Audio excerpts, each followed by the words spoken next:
اللہ رب العزت جل جلالہ نے چند راتیں ایسی بنائی ہیں کہ ان راتوں کی عظمت آقا کریم صلی اللہ علیہ وسلم نے مختلف پیرائے میں بیان فرمائی۔ آپ میں سے ہر کوئی شخص کسی نہ کسی مسئلے کے سلسلے میں اللہ کی بارگاہ میں دعا کرتا ہے۔ کچھ لوگ ایسے بھی ہیں جو صرف عبادت کو فوقیت دیتے ہیں اور دعا کو اہمیت نہیں دیتے۔ آپ دیکھتے ہوں کہ بعض مساجد میں چلے جائیے آپ تو وہاں سلام پھیرے اور سیدھے اٹھ کے نکل گئے، دعا ہی نہیں کرتے۔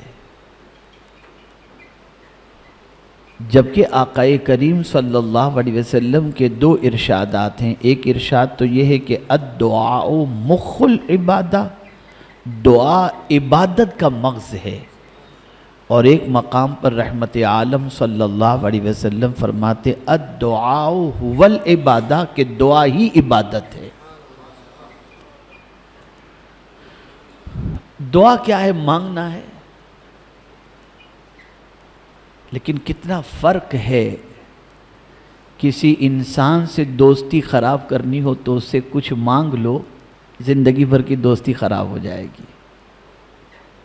لیکن اے میرے کریم تیری عظمتوں پر قربان کہ تو نے مانگنا ہی عبادت بتایا کہ میرے بندے تم مجھ سے مانگ، تو نہیں مانگے گا تو میں ناراض ہو جاؤں گا، اور بندے کے پاس اس سے ہی مانگنے کے لیے وقت نہیں ہے۔ 5 راتیں ایسی ہیں کہ آقا کریم صلی اللہ علیہ وسلم نے ارشاد فرمایا ان راتوں میں اللہ دعاؤں کو قبول فرماتا ہے۔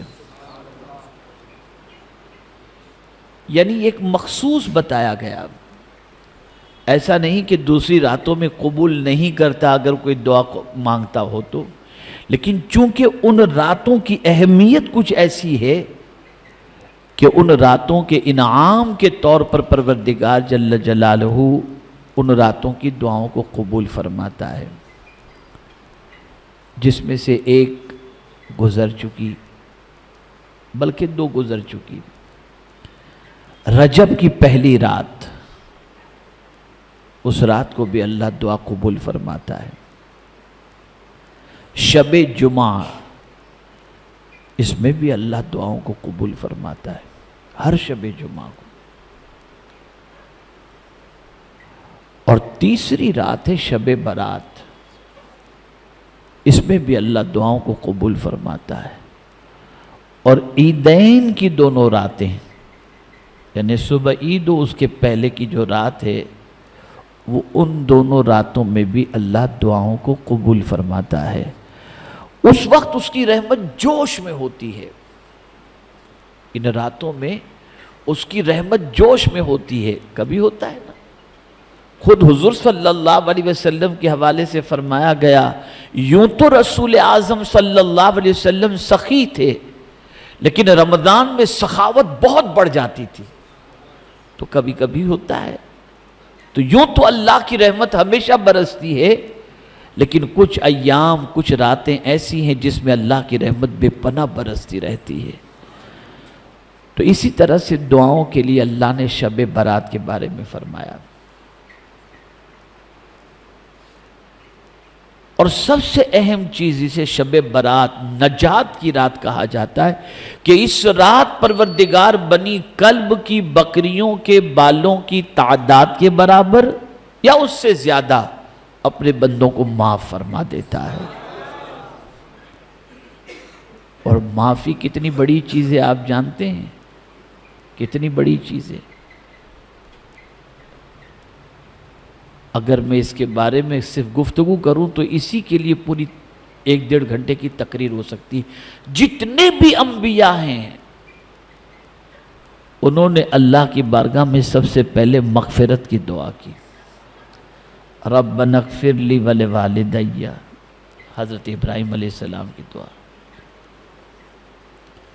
اولیاء کی دعا ربنا اغفر لنا ولاخواننا الذین سبقونا بالایمان، اور خود حضور صلی اللہ علیہ وسلم سے رب نے فرمایا وَقُلْ رَبِّ اغْفِرْ وَارْحَمْ وَأَنْتَ خَيْرُ الرَّاحِمِينَ، اے میرے محبوب آپ کہیں اے میرے رب بخش دے، رحم فرما، اور سارے رحم کرنے والوں میں تو سب سے زیادہ رحم کرنے والا ہے۔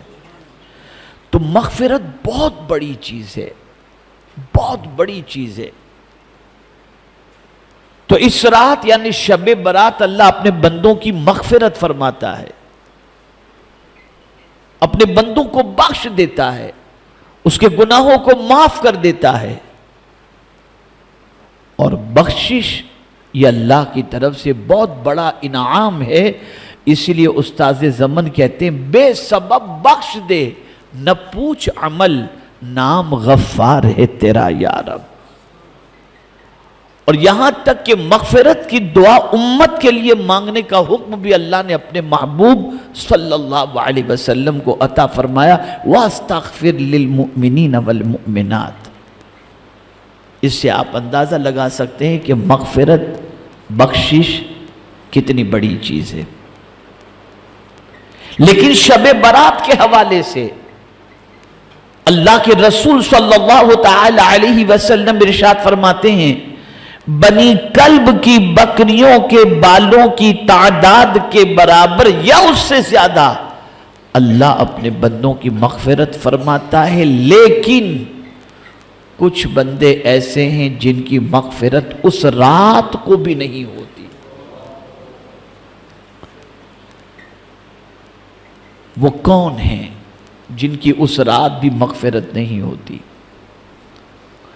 مختلف احادیث کے اندر مختلف تعداد بتائی گئی ہے، لیکن دو چیزوں کا ذکر حدیث شریف کے اندر تقریباً ملتا ہے۔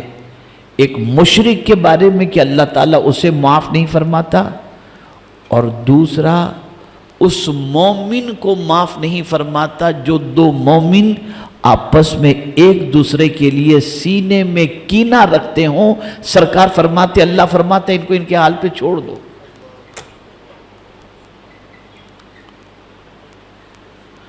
کسی مومن کے لیے دنیاوی معاملات کے سلسلے میں سینے میں کینہ رکھنا، یہ اس رات جو مغفرت کی رات ہے، اللہ اس رات کینہ رکھنے والے کی مغفرت نہیں فرماتا۔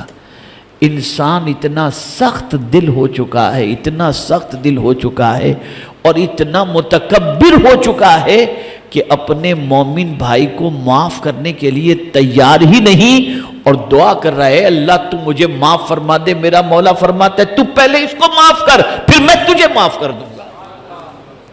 لیکن سینہ کینے سے بھرا پڑا ہے، کینے سے بھرا پڑا ہوا ہے۔ فرمایا گیا حدیث شریف کے اندر، اللہ فرماتے ہیں ان کو ان کے حال پہ چھوڑ دو۔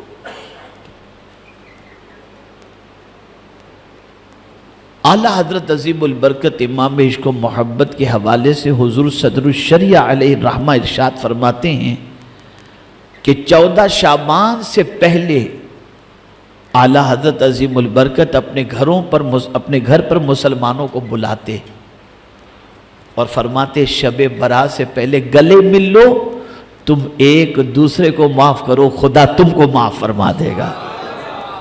یہ حضور صدر الشریعہ علیہ الرحمہ نے لکھا ہے۔ آپ نہیں جانتے کہ مغفرت سے اگر کوئی بندہ بچ گیا، یعنی اگر کسی کی مغفرت نہیں ہوئی تو مارا گیا وہ پھر۔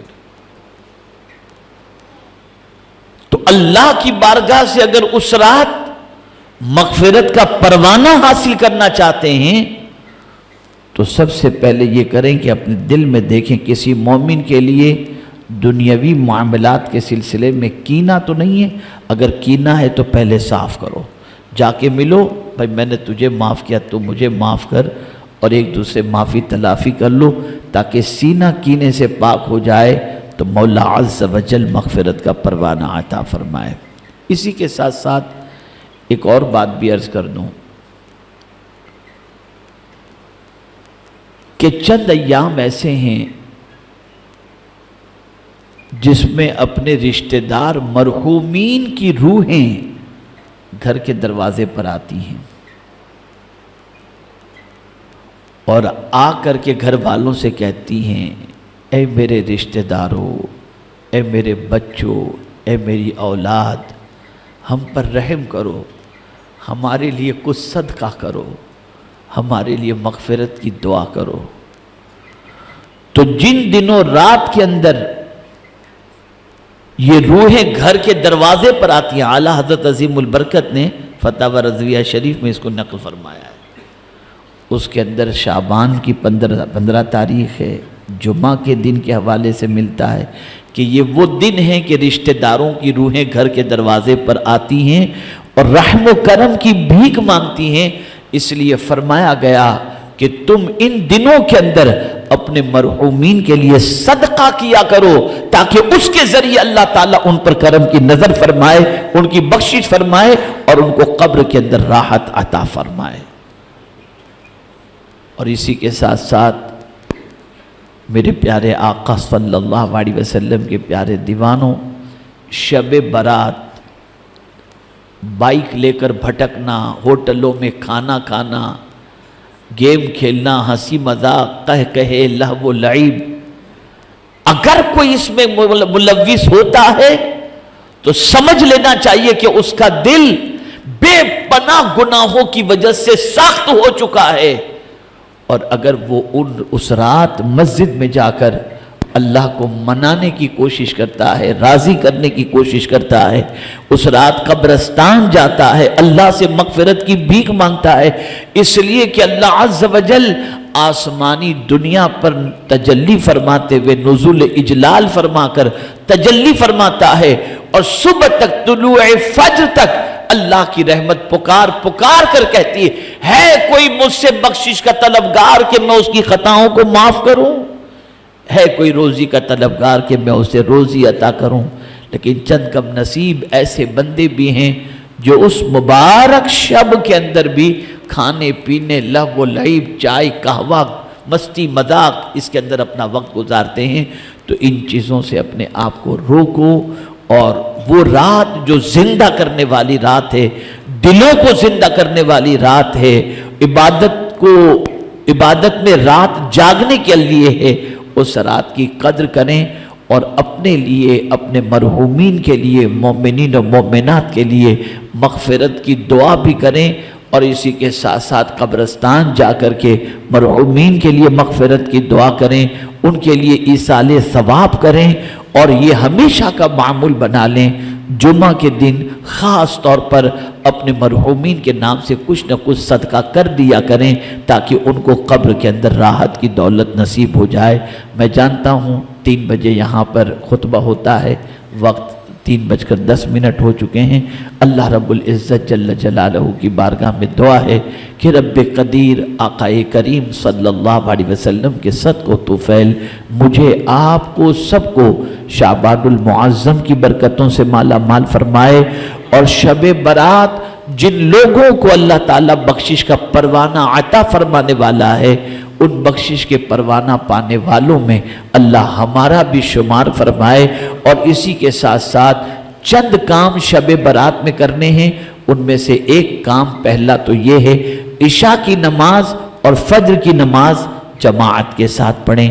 دوسرا کام یہ ہے رات کو کثرت سے نوافل پڑھیں، لیکن اگر نمازیں پہلے قضا ہو چکی ہیں تو پہلے قضائے عمری پڑھیں، اس لیے کہ جس پر قضا ہو اس کی نفل اللہ قبول نہیں فرماتا، تو پہلے قضائے عمری چاہے جتنی رکعت اللہ توفیق دے۔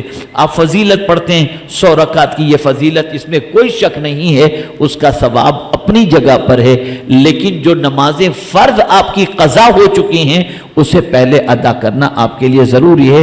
اس پر ادا کرنے پر اللہ عز و جل نفل ادا کرنے سے زیادہ ثواب ادا فرما دے گا اور کرم کی نظر فرمائے گا۔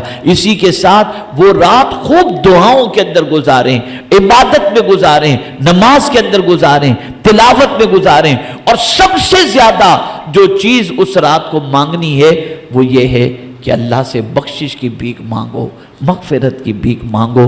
میرے پیارے آقا صلی اللہ علیہ وسلم کے پیارے دیوانوں، جو بخش دیا گیا اس کے لیے نجات ہو گئی، اس کی دنیا اور آخرت دونوں سنور گئی۔ اللہ رب العزت جل جلالہ آقا کریم صلی اللہ علیہ وسلم کے صدق و طفیل مجھے آپ کو سب کو اللہ اور اس کے رسول کے ارشاد پر عمل کرنے کی توفیق عطا فرمائے۔ میں سب سے پہلے آپ تمامی حضرات سے عرض کروں گا، جانے انجانے میں میری طرف سے کوئی آپ کی دل آزاری ہوئی ہو تو آپ مجھے معاف فرمائیں، اور میں بھی آپ تمامی حضرات کو معاف کرتا ہوں۔ اللہ تعالی ہم سب کے سینے کو پاک فرما دے کینے سے، اور ہم سب کا سینہ مدینہ بنا دے۔ وما علینا الا البلاغ المبین۔